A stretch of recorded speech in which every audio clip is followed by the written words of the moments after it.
بسم اللہ الرحمن الرحیم۔ دوسرے ملک ایک ایسی عمارت کی مثال ہیں جو تکمیل کے مرحلوں سے گزر چکی ہو اور جس کی مختلف منزلیں ایک دوسرے سے الگ ہو چکی ہوں، اور ان منزلوں کے درمیان بھاری بھرکم دیواروں میں رکاوٹیں کھڑی کر دی ہوں،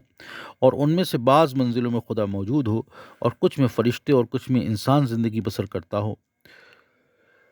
تو اس کا مقصد یہ ہے، بتانے کا کہنا یہ ہے کہ اگرچہ خدا سب جگہ موجود ہے، لیکن انسانوں نے اپنے آپ کو اپنی کوتاہ فکری، سنکیڑ دشٹی کو، بہت ہی نیرو مائنڈڈنس کے دائرے میں محدود کر لیا ہے، قید کر لیا ہے۔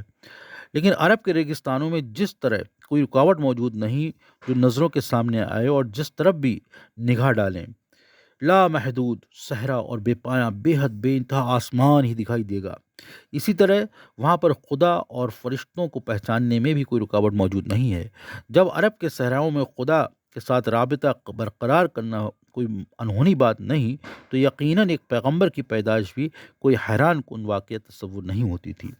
روایت ہے کہ حضرت آمنہ کے علاوہ حضرت محمد صلی اللہ علیہ وسلم کے دوسرے رشتہ دار بھی یہ جان چکے تھے کہ یہ بچہ ایک پیغمبر ہے، لیکن اس کے باوجود انہیں تعجب خیز نگاہوں سے نہیں دیکھتے تھے، اور حضرت محمد صلی اللہ علیہ وسلم کی دیکھ بھال اور پرورش کا طریقہ بھی دوسرے عام بچوں کی دیکھ بھال کے طریقے سے مختلف نہیں تھا۔ شاید یہی وجہ تھی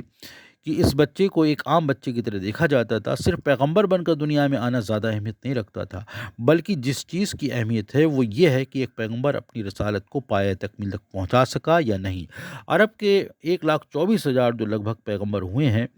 لیکن ان میں سے جو کوئی اپنے مشن کو پائے تکمیل تک پہنچا سکا ان کی تعداد بہت کم ہے، اور وہ اپنی ذمہ داری کو نبھانے میں کامیاب ہوئے۔ انہوں نے عرب کے لمبے چوڑے صحراؤں کے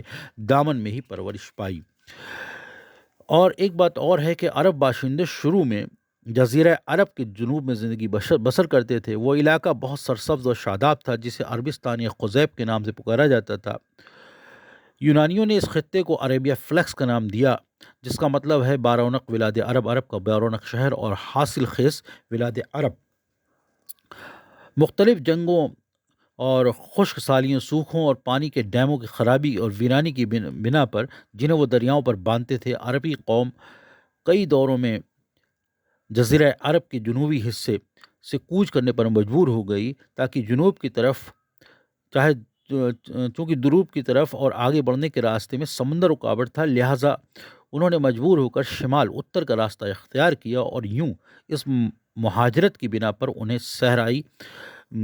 صحرا گرد یا بدوی بننا پڑا۔ اور جب عرب کے صحراؤں میں عرب قوم کی نقل و حرکت شروع ہو گئی تو انہیں خشک اور وسیع بسترت لمبے پھیلے ہوئے صحراؤں میں،